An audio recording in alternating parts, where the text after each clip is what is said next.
प्रधानमंत्री नरेंद्र मोदी ने मन की बात की। उन्होंने कहा कि महाकुंभ का संदेश है एक हो पूरा देश। कुंभ एकता का महाकुंभ है और महाकुंभ में कहीं भी भेदभाव नहीं हो। पीएम ने यह भी कहा गंगा की अविरल धारा ना बटे समाज हमारा।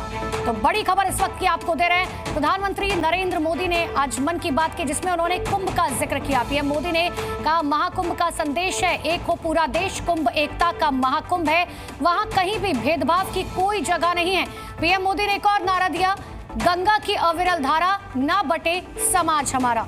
महाकुंभ की शुरुआत 13 जनवरी से होने वाली है और उसको लेकर तैयारियां पूरी कर ली गई हैं। यूपी पुलिस की तरफ से, यूपी सरकार की तरफ से आज एनएसजी कमांडोज भी वहां पर पहुंचे हैं।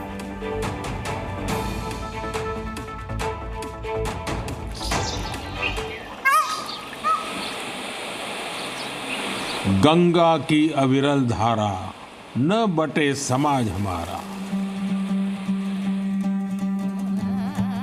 तब से हमारे माननीय प्रधानमंत्री जी आए हैं, तब से सभी सनातनी एक हो गए हैं। सनातन के सारे लोग जागृत हो जाएंगे।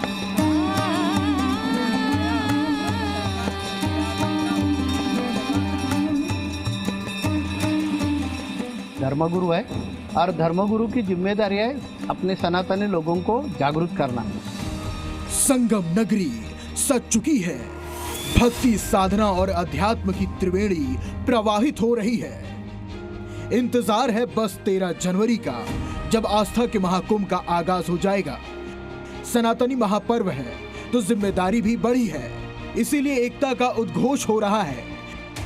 पीएम मोदी ने भी महाकुंभ को लेकर अपने मन की बात की है। पीएम मोदी ने कहा है कि महाकुंभ की विशेषता इसकी विशालता में ही नहीं, इसकी विविधता में भी है। पीएम मोदी ने एकता संदेश देते हुए कहा कि गंगा की अविरल धारा न बटे समाज हमारा। कहीं कोई भेदभाव नहीं दिखता है, कोई बड़ा नहीं होता है, कोई छोटा नहीं होता है। अनेकता में एकता का ऐसा दृश्य विश्व में कहीं और देखने को नहीं मिलेगा। इसलिए हमारा कुंभ एकता का महाकुंभ भी होता है। इस बार का महाकुंभ भी एकता के महाकुंभ के मंत्र को सशक्त करेगा। अगर कम शब्दों में मुझे कहना है तो मैं कहूंगा गंगा की अविरल धारा न बटे समाज हमारा।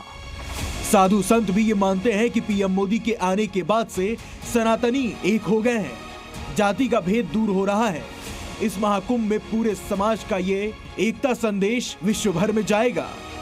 आप देख रहे हैं जब यहाँ सभी लोग एक हो जाएंगे, एक धर्म ध्वजा के नीचे हम हो जाएंगे, एक भगवा ध्वज के नीचे पूरे सनातनी हो जाएंगे, तो मैं समझता हूँ जब से हमारे माननीय प्रधानमंत्री जी आए हैं तब से सभी सनातनी एक हो गए हैं। अब जाति पाति का भेद समाप्त हो रहा है। प्रयागराज की पावन धरती से महाकुंभ के मौके पर अब जातिगत संघर्ष पर बड़े चोट की तैयारी है और इसके लिए प्लान भी तैयार कर लिया गया है। कैसे, हम आपको बताते हैं। दरअसल अखाड़ा परिषद अब पहली बार पिछड़े जाति के संतों को महामंडलेश्वर बनाया जाएगा। अखाड़ा परिषद ने तय किया है कि कुंभ में दलित आदिवासी वर्ग से आने वाले संतों महामंडलेश्वर बनाएंगे। जातिवाद खत्म करने के लिए आदिवासी दलितों को संत बनाया जाएगा। तो हम यहाँ से संदेश देना चाहते हैं, यहाँ से जितनी भी जातियाँ आपने एससी, ओबीसी, एसटी है, उनके यहाँ से महामंडलेश्वर बनाए जाएंगे, जो पूरे विश्व में एक संदेश जाएगा कि हमारा जो प्रयागराज का महाकुंभ है वहाँ जाति का भेदभाव समाप्त हो रहा है। जहाँ एक तरफ महाकुंभ से जातिवाद पर प्रहार करने की तैयारी हो रही है, तो दूसरी तरफ सनातन बोर्ड का प्रस्ताव भी पास किया जाने वाला है। इसके लिए 27 जनवरी को महाकुंभ में धर्म संसद होगी, जिसमें चारों धर्म के शंकराचार्य और 13 अखाड़ों के महामंडलेश्वर शामिल होंगे। इतना ही नहीं, बल्कि देश भर में प्रमुख संत भी इस कार्यक्रम में हिस्सा लेंगे। महाकुंभ में जहां हिंदू एकता का उद्घोष है, तो वहीं वक्फ बोर्ड के खिलाफ भी जमकर रोष है। महाकुंभ में वक्फ बोर्ड के खिलाफ महाअभियान चल रहा है। पोस्टर लगाकर वक्फ को जमीन लूटने वाला बताया जा रहा है और हिंदू को एक रहने का संदेश दिया जा रहा है।